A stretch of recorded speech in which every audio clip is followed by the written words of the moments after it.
স্বামীকে হত্যা করা হবে কিছুক্ষণ পর, আর সন্তান নিখোঁজ। যে আমাকে গুম করা হচ্ছে আমার পিতার ফাঁসি দেওয়ার 9 দিন আগে। যদি হত্যা করা হয় সে শহীদ, আমরা শহীদের পিতার মতো। আচ্ছা, আপনি যখন আয়নাগরে বন্দী ছিলেন বা বন্দী হলেন, তখন আপনার বাবা কারাগারে, উনি ফাঁসির অপেক্ষায় আছেন। তো এই সময়টা আপনার পরিবার কিভাবে পার করেছে? অবর্ণনীয়। আমার পিতার কথাটা চিন্তা করেন যে ওনাকে ফাঁসি দেওয়া হবে, যে সন্তানের সব মামলা দেখছিল, সব কিছু দেখছিল, তাকে গুম করা হলো।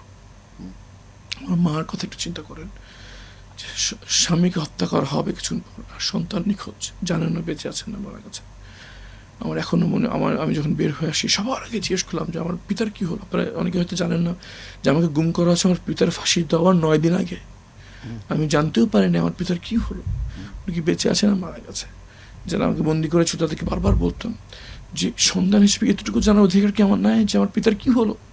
ফাঁসি কাজটা রেখে আসছি, রায় শেষ পর্যায়ে ছিল। আমাকে শুধু একটু বলে বেঁচে আছেন না মারা গেছে, কবরটা কোথায় হলো, কে জানাজায় পড়লো, কোথায় কবর দিয়ে, এটুকু সন্তান হিসেবে জানার অধিকার আমার নাই।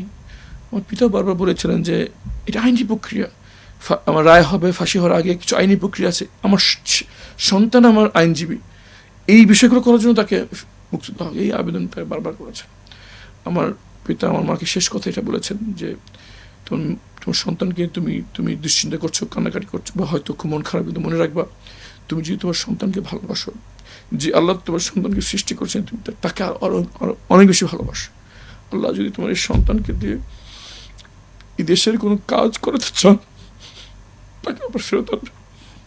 আর যদি তোমার সন্তান তার হত্যা করে, তাহলে এই নির্যাতনের কারণে তাকে আল্লাহ শহীদের মর্যাদা দেবেন, এবং কালকে আমাদের ময়দানে তুমি শহীদের মা হিসেবে তুমি আল্লাহর সামনে দাঁড়াবো।